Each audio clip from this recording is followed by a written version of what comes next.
Vaxtınız xeyirli olsun. Bugün sizinlə mən Aysin Mirzəyevadır.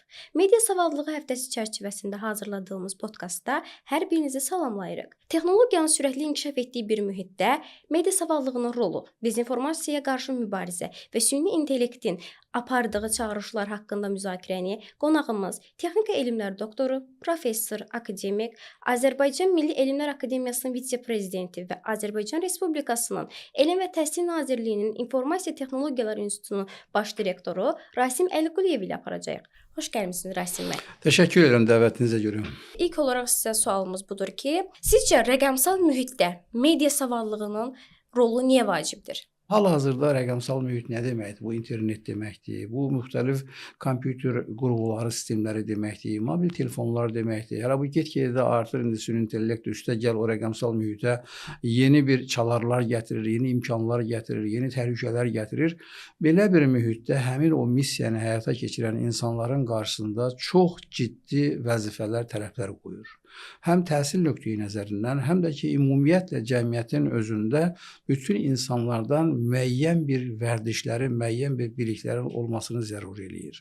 Yəni, o rəqəmsal sözü həmin o vətəndaşların rəqəmsal bacarıqlarının olmasını tələb eləyir. Jurnalist o fəaliyyəti həyata keçirirsə, jurnalistdən həmin o rəqəmsal dünyada həm informasiyanı axtarmaq, həm informasiyanın həqiqiliyini yoxlamaq, dil bilgisi, rəqəmsal texnologiyaların müxtəlif deyək ki, müəyyən tələbləri var ki, onları bilmək tələb olunur. Ona görə də bu rəqəmsal, yəni ki, dünyanın özü sürətlə inkişaf edir, çünki texnologiyalar inkişaf edir. Hər il təzə-təzə yeni texnologiyalar ortaya çıxır.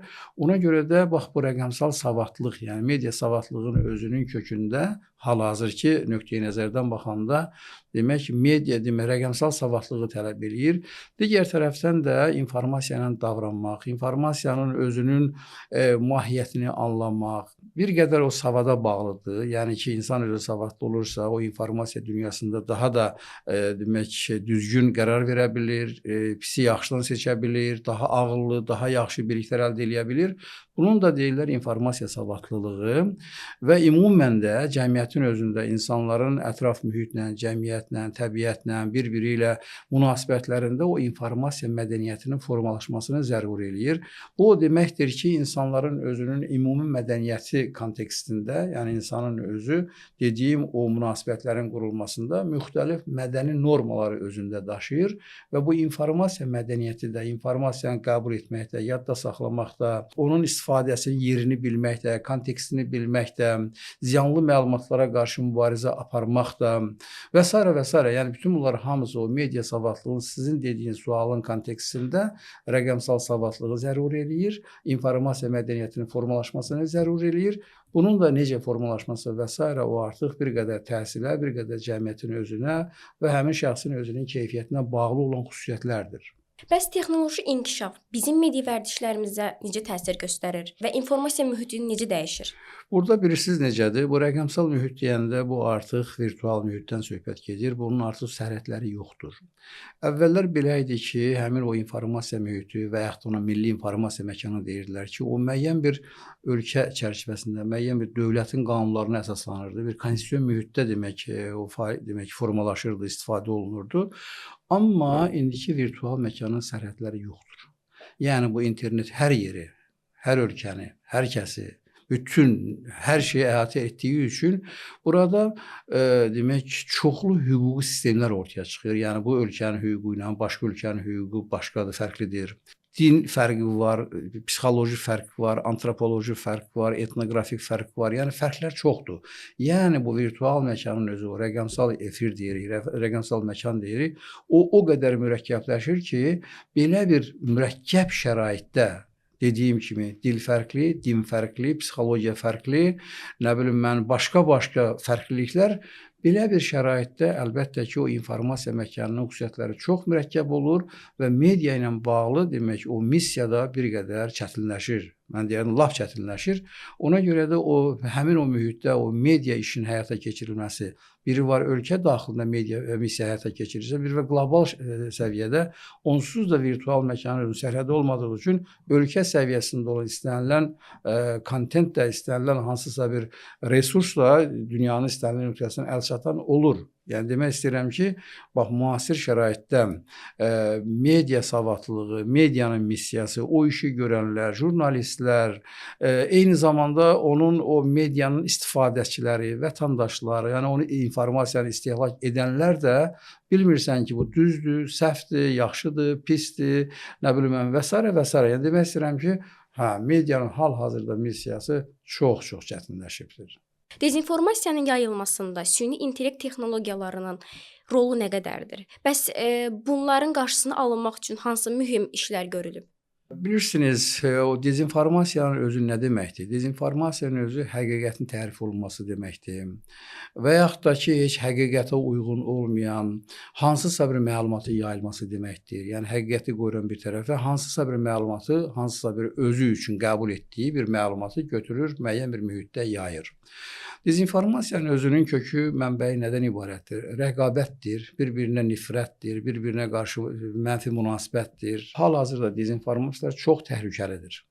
Onun üçün də hər ölkənin özünün bununla bağlı siyasəti vardır. Yəni dezinformasiya mübarizə aparmaq üçün birincisi onun qanunvericilik bazası, yəni normativ hüquq bazası möhkəmlənməlidir. Ölkədə bununla bağlı, əgər söhbət Azərbaycandan gedirsə, ölkədə bununla bağlı çox ciddi qanunlar qəbul edilibdir. Ölkənin özünün milli maraqlarına xidmət edən, belə deyək ki, o dezinformasiyalarla mübarizə aparmaq, informasiya təhlükəsinin təmin olunması istiqamətində dövlətin konkret siyasəti vardır və bununla da bağlı ayrı-ayrı dövlət qurumları öz işlərini uğurla həyata keçirirlər. Görürsünüz ki, ölkəmizdə dezinformasiyalarla bağlı elə bir ciddi narahatlıq yoxdur. Bəs süni intellekt tərəfindən hazırlanan mətin, video və görüntünü ayırd etmək üçün vətəndaşlar hansı bacarıqlara malik olmalıdırlar?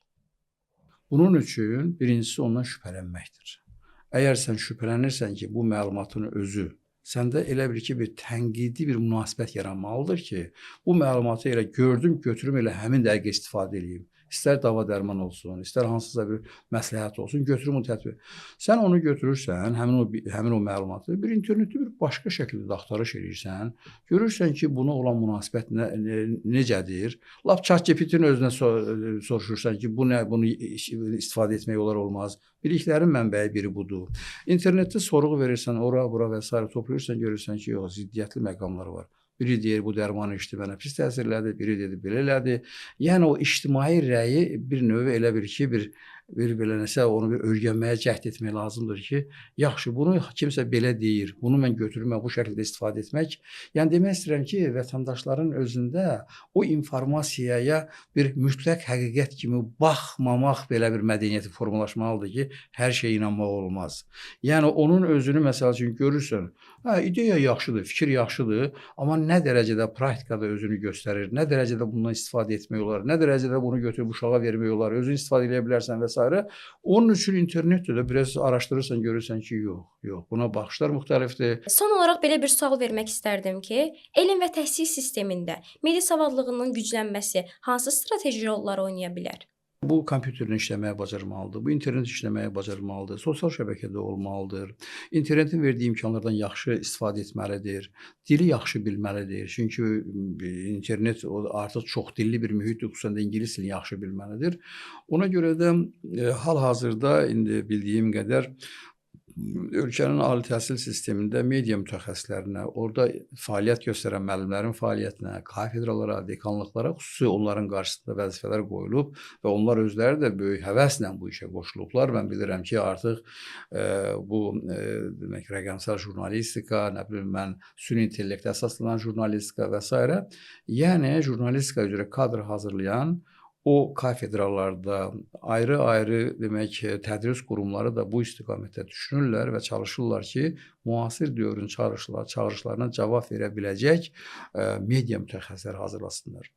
Yəni bu tək formal təhsilin, yəni bu tək universitetlərin missiyası deyil, bu cəmiyyətdə gedən bütün proseslərdir və eyni zamanda media savadlığı tək jurnalistlərin işi deyil.